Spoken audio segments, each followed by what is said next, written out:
Assalamualaikum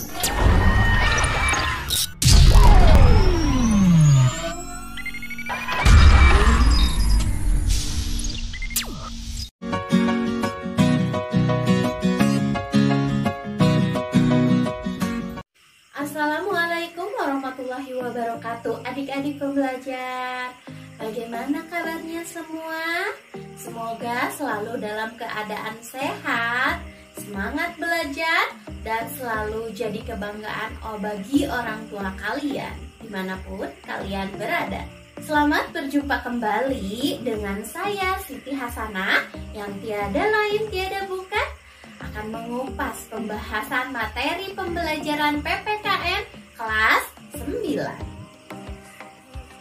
Sebelum pembelajaran ini dimulai, alangkah baiknya kita bersama-sama berdoa menurut agama dan kepercayaan kita masing-masing. Berdoa dipersilahkan.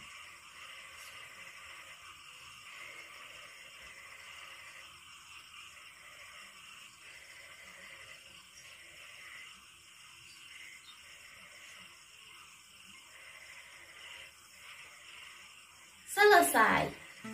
Pada minggu sebelumnya kita telah membahas materi bagian A, yaitu hakikat dan teori kedaulatan, yang pembahasannya terdiri dari bagian 1 mengenai pengertian kedaulatan.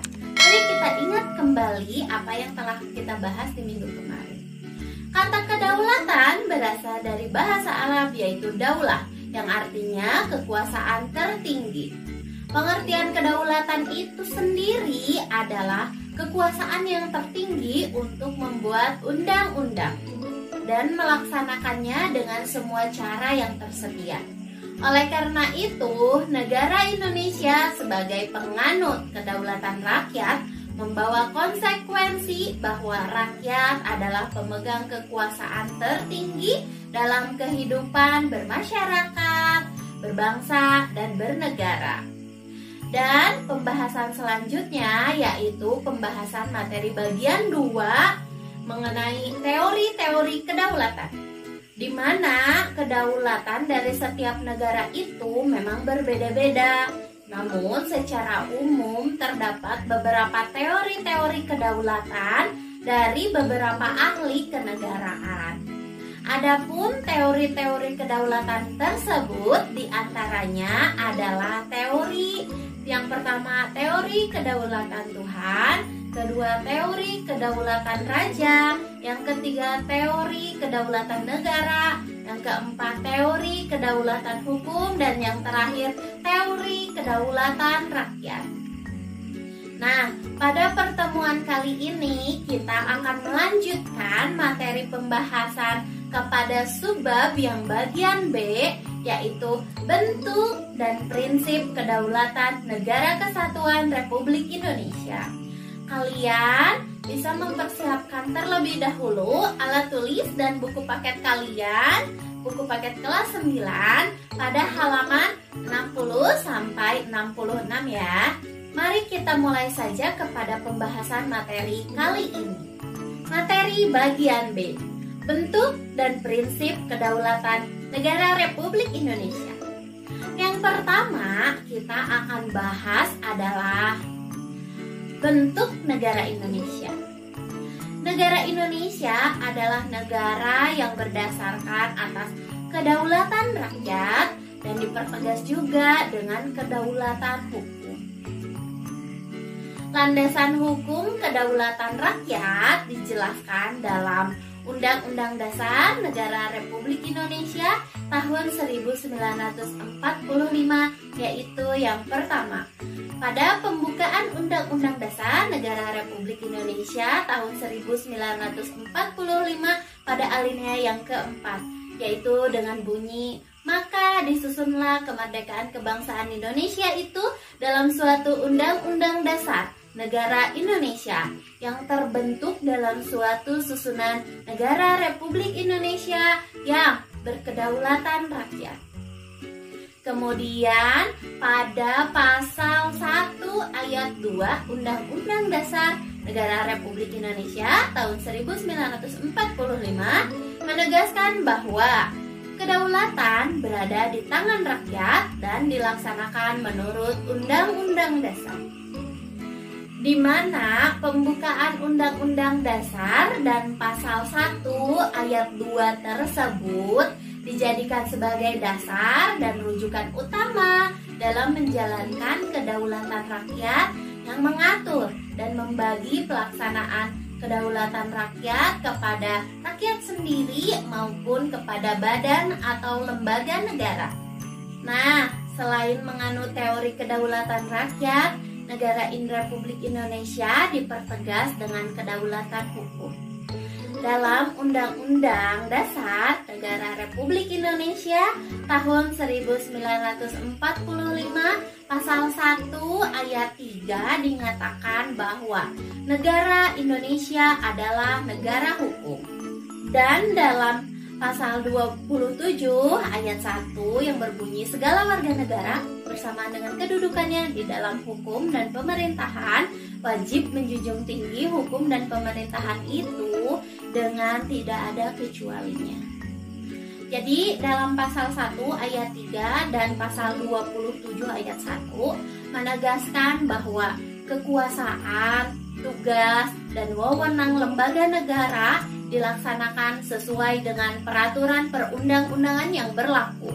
Berdasarkan paparan yang tadi dipaparkan di atas, maka prinsip-prinsip kedaulatan negara Republik Indonesia adalah sebagai berikut. Yang pertama, negara Indonesia adalah negara kesatuan yang berbentuk republik. Yang kedua, kedaulatan berada di tangan rakyat dan dilaksanakan menurut Undang-Undang Dasar. Kemudian yang ketiga, negara Indonesia adalah negara hukum. Kemudian yang keempat, Presiden tidak dapat membekukan dan atau membubarkan Dewan Perwakilan Rakyat. Yang kelima, menteri-menteri diangkat dan diberhentikan oleh Presiden. Dan yang keenam, MPR hanya dapat memberhentikan Presiden dan atau Wakil Presiden dalam masa jabatannya menurut Undang-Undang Dasar. Seperti yang sudah kita bahas di minggu sebelumnya, prinsip kedaulatan rakyat memiliki hubungan erat dengan makna dari demokrasi. Demokrasi berasal dari kata demos dan kratein. Demos berarti rakyat dan kratein berarti pemerintahan. Secara harfiah, demokrasi memiliki pengertian pemerintahan rakyat. Dan menurut Abraham Lincoln, mengartikan bahwa demokrasi adalah sebagai pemerintahan dari rakyat, oleh rakyat, dan untuk rakyat. Mari kita putar kembali cuplikan video pada minggu sebelumnya. Kedaulatan rakyat berarti juga pemerintah mendapatkan mandatnya dari rakyat, oleh rakyat, dan untuk rakyat. Dari rakyat maksudnya adalah pemerintah seperti RT, RW, Kades, Bupati, Wali Kota, Gubernur, sampai Presiden berasal dari rakyat. Kemudian oleh rakyat maksudnya adalah pemerintah yang tadi kita sebutkan dipilih siapa-siapa saja yang terbaik oleh rakyat. Dan untuk rakyat maksudnya adalah setelah terpilih menjadi pemimpin, pemimpin tersebut menjalankan tugas untuk kepentingan rakyat dan mensejahterakan rakyat. Dan biasanya gaya pemerintahan tersebut disebut dengan demokrasi, yang merupakan pemerintahan dari rakyat, oleh rakyat, dan untuk rakyat. Nah, sebagai warga negara Indonesia, kita telah mengetahui bahwa negara Indonesia adalah negara yang berdasarkan demokrasi Pancasila. Demokrasi Pancasila memiliki makna bahwa demokrasi itu dijiwai oleh nilai-nilai Pancasila sebagai satu kesatuan.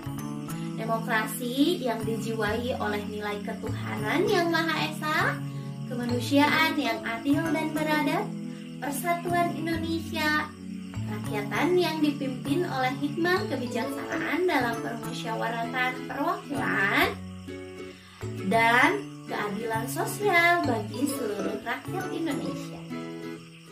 Adapun asas atau prinsip utama dalam demokrasi Pancasila yaitu pengambilan keputusan melalui musyawarah mufakat. Musyawarah berarti pembahasan untuk menyatukan pendapat dalam penyelesaian masalah itu harus diselesaikan secara bersama.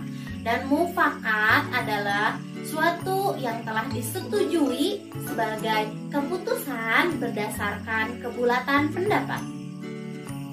Kita akan lihat tabel perbandingan antara demokrasi Pancasila dengan demokrasi liberal dan demokrasi sosialis. Mari kalian bisa lihat tabel di samping. Yang menjadi alasan mayoritas negara, setiap negara menganut sistem pemerintahan demokrasi adalah sebagai berikut. Dalam negara demokrasi itu, yang pertama, mengutamakan kepentingan bangsa dan negara di atas kepentingan pribadi atau golongan, dan mengakui hak milik perorangan. Sementara dalam demokrasi liberal mengutamakan kepentingan pribadi dengan mendukung sepenuhnya usaha pribadi atau private enterprise. Dan dalam demokrasi sosialis mengutamakan kepentingan bersama dengan mengabaikan kepentingan pribadi.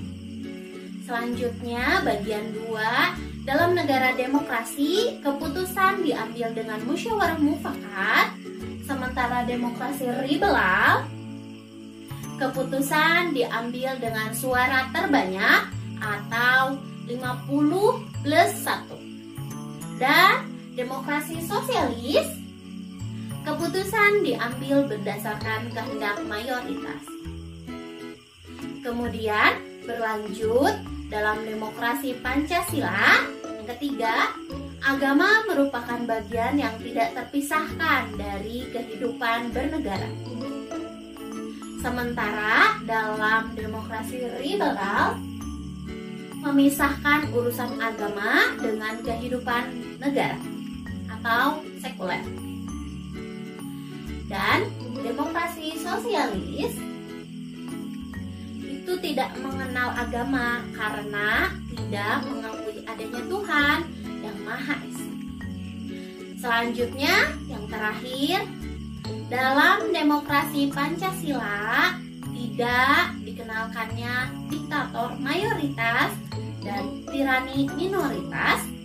Sementara dalam demokrasi liberal keputusan ditentukan oleh kesepakatan individu sebagai warga negaranya. Dan dalam demokrasi sosialis, suara mayoritas kelompok besar masyarakat yang menentukan segalanya. Pelaksanaan demokrasi di Indonesia dilakukan dengan 2 cara, yaitu demokrasi langsung dan demokrasi tidak langsung.